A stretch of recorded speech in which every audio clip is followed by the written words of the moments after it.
first mighty Liathach in the beautiful region of Torridon. As it is written, it is pronounced Liathach, but I know that old native Gaelic speakers from Torridon sometimes pronounce it Liathach, where the T in the middle should be a G. Well, we're here in Torridon to climb one of Scotland's most picturesque and photogenic mountains, Liathach.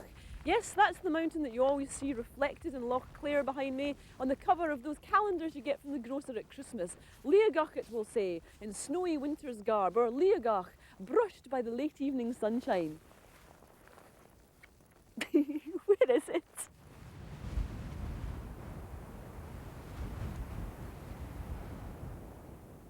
But today, of course, it's Liathach and bogging miserable drizzle. However, we're still going to climb it with a song in our heart, because those nice men and women at the Met Office assure us all this cloud will be lifting by lunchtime and we should get some sort of a view.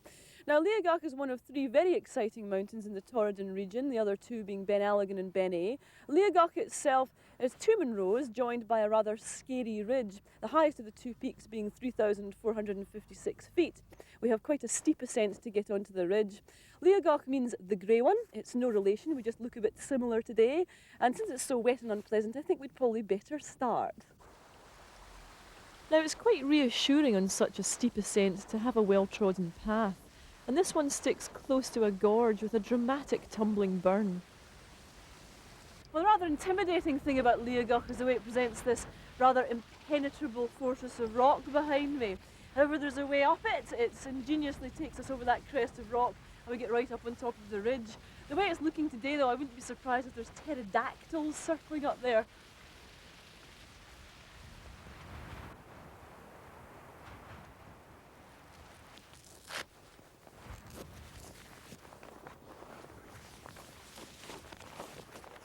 Well, all right, the Met Office were right. It's time to say goodbye to Mr. Cagoule, because we've burst up through the cloud into clearer air and we're getting a fantastic view across to the ocean and also to Ben A. Strange, it only has one Munro, and yet the ridge is about twice as long as Liathach. Well, that's exaggerating a bit, but it's certainly longer. And there are two here. Why should this be? I don't know. I didn't make up the tables. It's very busy up here today. We've been passed by a party of small school children, which is rather demoralising. So even though that top might well be like Grange Hill, we're still going for it. It's in cloud at the moment, but we have faith.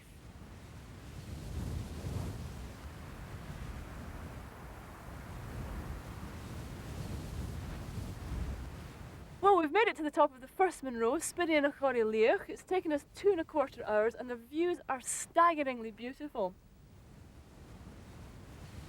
And the views you'll enjoy for the entire ridge walk, every rise providing a new and more exciting perspective on this magnificent mountain. The only daunting prospect is that lying between you and the next Munro is a ridge that is definitely not for the faint-hearted.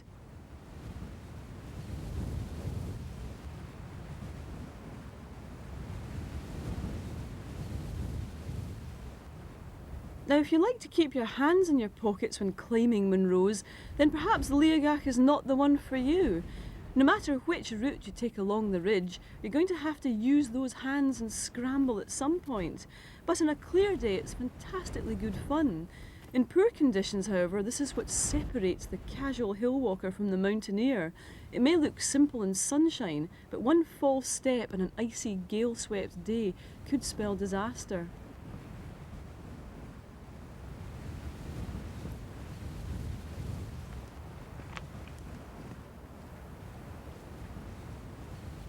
All along the ridge you'll discover dramatic jutting pieces of rock, and although you may not feel like a detour with such a huge walk still stretching before you, they provide a quite incredible view of the wild lands rolling away behind Liathach.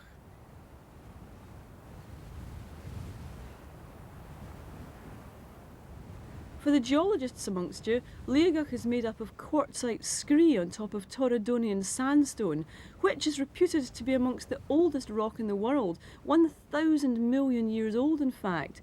Just imagine, something older than a Radio 1 DJ.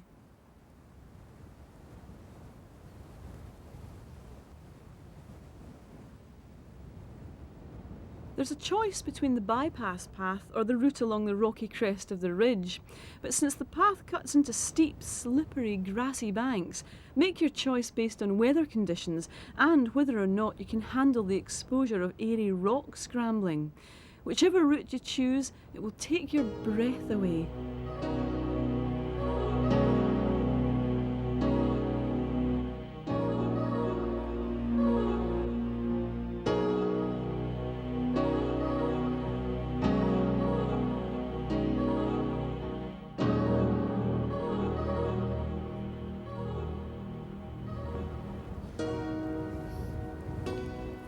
Well, this is us just coming up to the last of the amphicerin and pinnacles. That's all that lies between us and the relative safety of the second and last Munro. And we've not been chickens this time, we've stuck exactly to the top of the ridge, because quite frankly the path that bypasses it is as vertigo-inducing and as exposed as the ridge has been, so I think you're probably safer clinging to the rock. This is the first time I've actually done these Munros with the ridge between them in Liathach, and I would not recommend it as a first Munro. It's scary, it's very dangerous, and you do need a bit of mountaineering experience. But after the pinnacles, you can relax again. There's no more scrambling or whimpering with fear, just a final short pull up to the last Munro, and views you will never forget.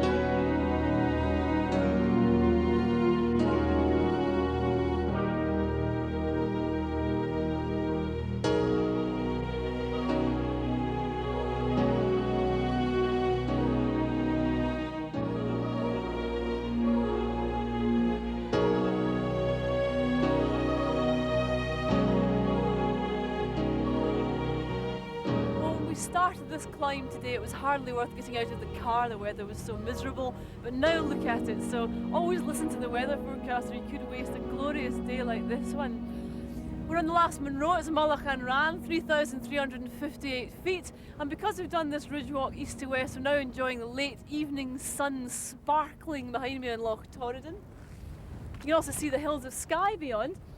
And this is a lovely mountain, Ben Alligin. It's a bit dark just now. I did that in winter and it was superb. It has the famous horns of Alligin.